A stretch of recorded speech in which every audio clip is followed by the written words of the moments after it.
حضرات ناظرین و خواتین، السلام علیکم ورحمۃ اللہ وبرکاتہ۔ یہ مسئلہ اور یہ سوال حیا کے خلاف ہے،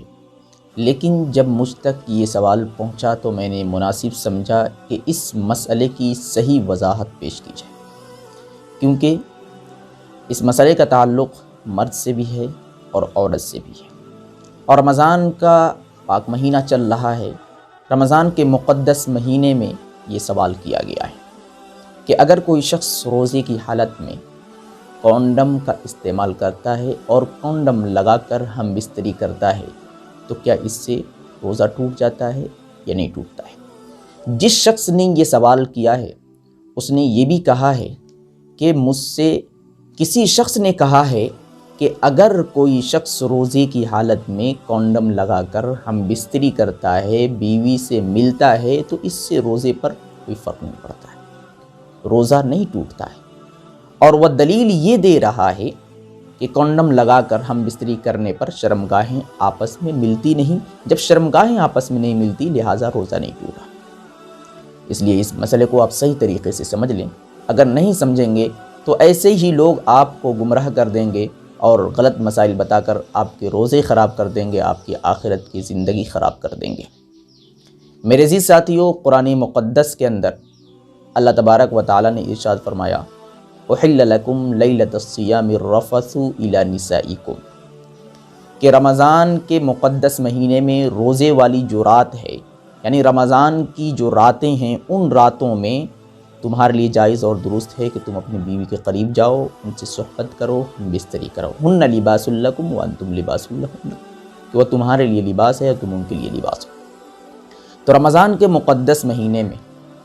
شوہر کے لیے جائز اور درست ہے کہ وہ رات کے حصے میں اپنی بیوی کے قریب جائے، ان سے ملے، ہم بستری کرے، لیکن روزے کی حالت میں دن میں بیوی کے قریب جانا، ان سے ہم بستری کرنا، جمع کرنا کسی بھی صورت میں جائز اور درست نہیں ہے۔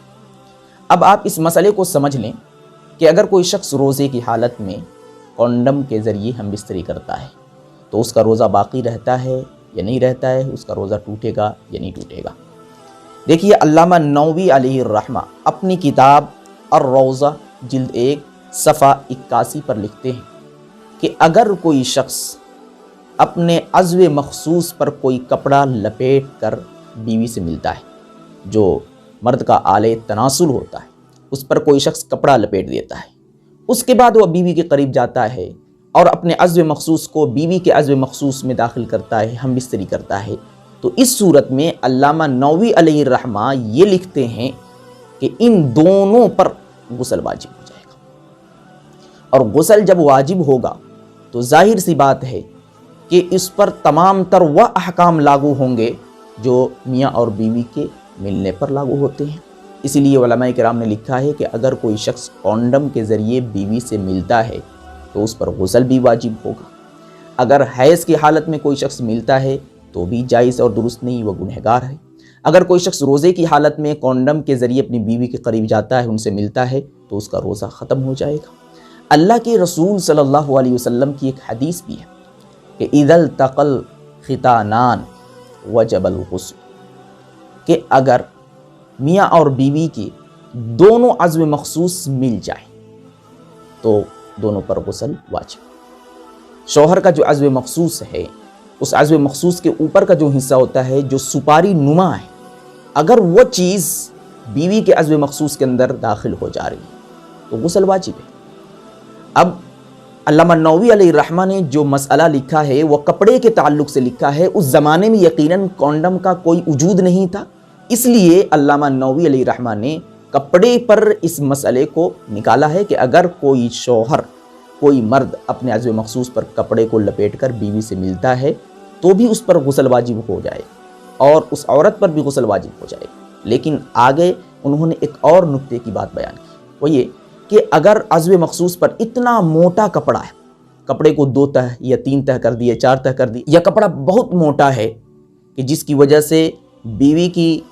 جو لذت ہوتی ہے وہ شوہر کے عضو مخصوص میں، اور شوہر کے عضو مخصوص کی جو لذت ہوتی ہے بیوی کو محسوس نہیں ہو رہی ہے، تو اس صورت میں علامہ نووی علیہ الرحمہ لکھتے ہیں کہ پھر دونوں پر غسل واجب نہیں ہوگا۔